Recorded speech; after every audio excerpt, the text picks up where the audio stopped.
Senegal SG candidate for UN Tourism presents his policy and management declaration. Mouhamed Faouzou Dème is a 60-year-old Senegalese tourism expert.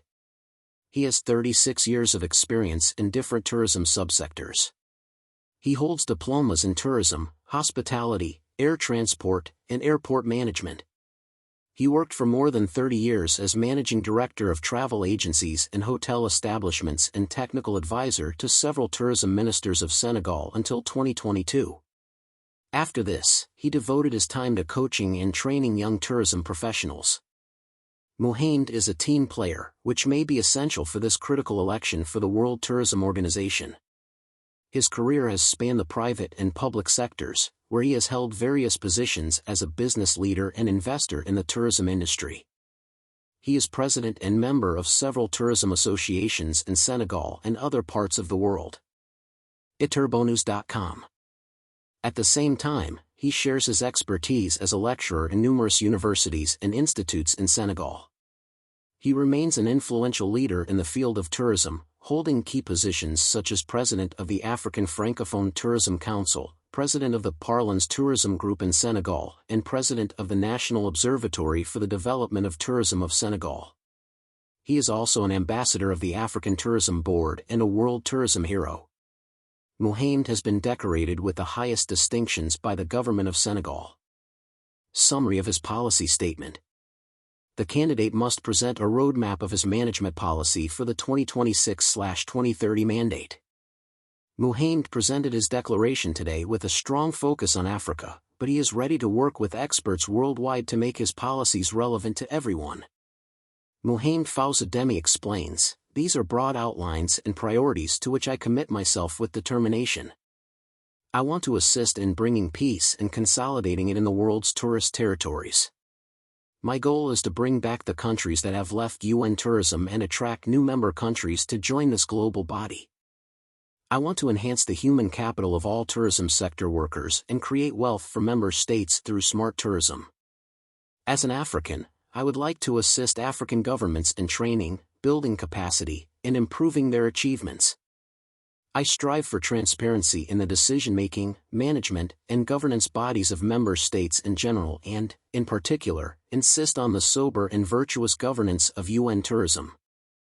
It's important to clean up and rationalize UN tourism's finances so that the organization can be more effective in responding to member states' concerns and promoting equity, equality, and sustainability.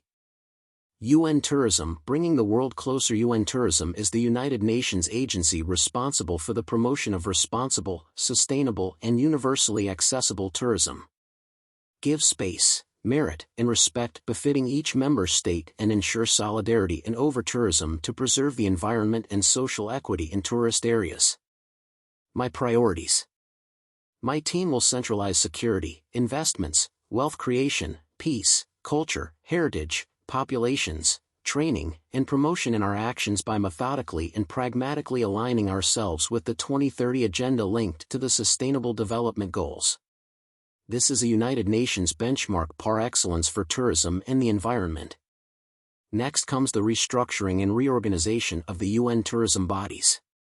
We must redesign and approve a new map of the world's tourism potential based on specifications that give priority to heritage, culture, and the history of indigenous territories and peoples. My goal.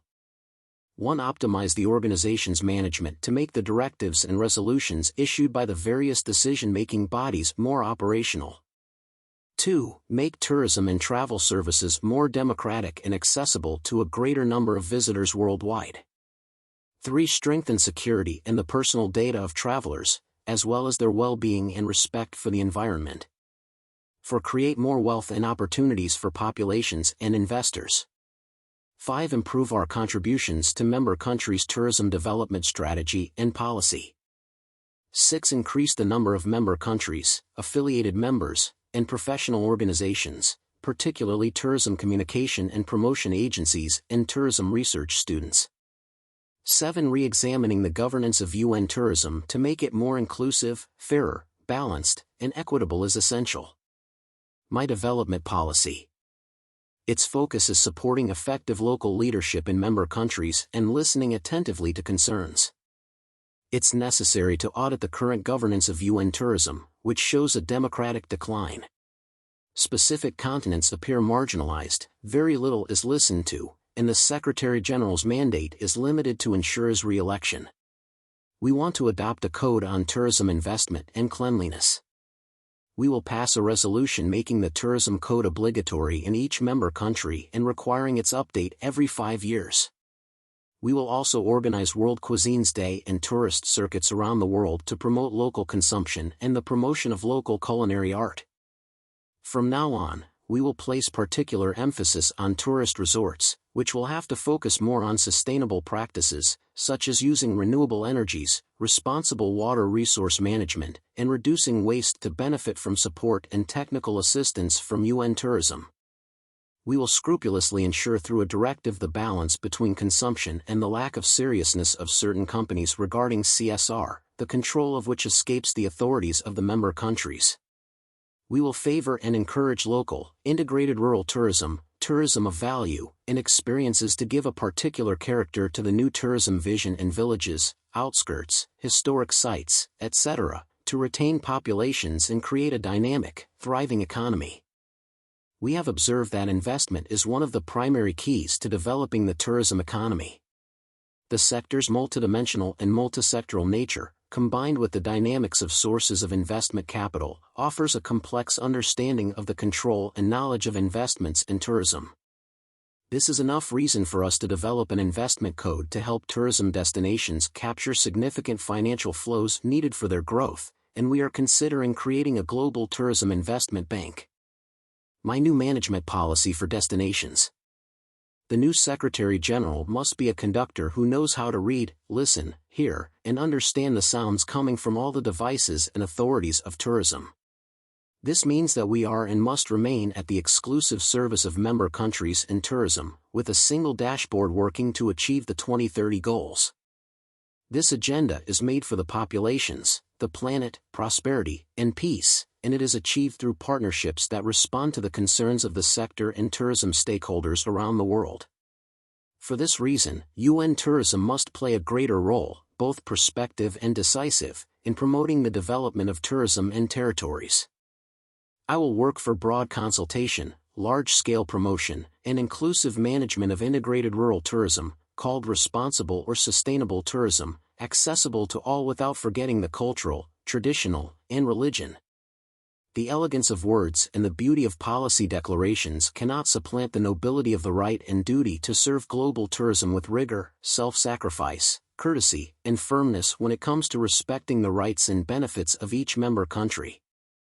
I will highlight the concept of intelligent intercultural destinations with more coherence and share technological solutions with a view to new solutions for better support for destination accessibility, as well as the possibilities associated with georeferenced data, big data, and mutual data platforms.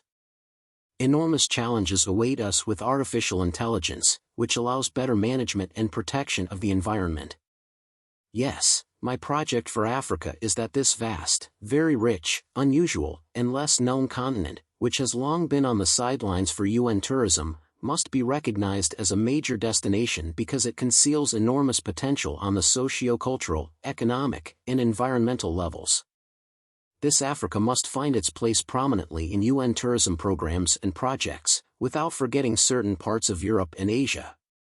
Priority must be given to disadvantaged areas threatened by insecurity, climate change, population exodus, and tourism decline.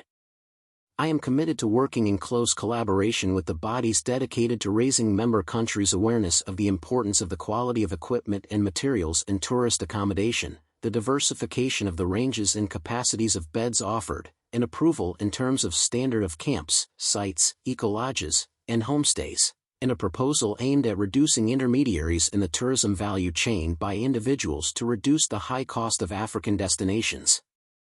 That, dear stakeholders in the world of tourism, wherever you are, summarizes my presentation and my Declaration of Policy and Management 2026/2023 for UN tourism, of course, with the support and participation of all for a resounding success.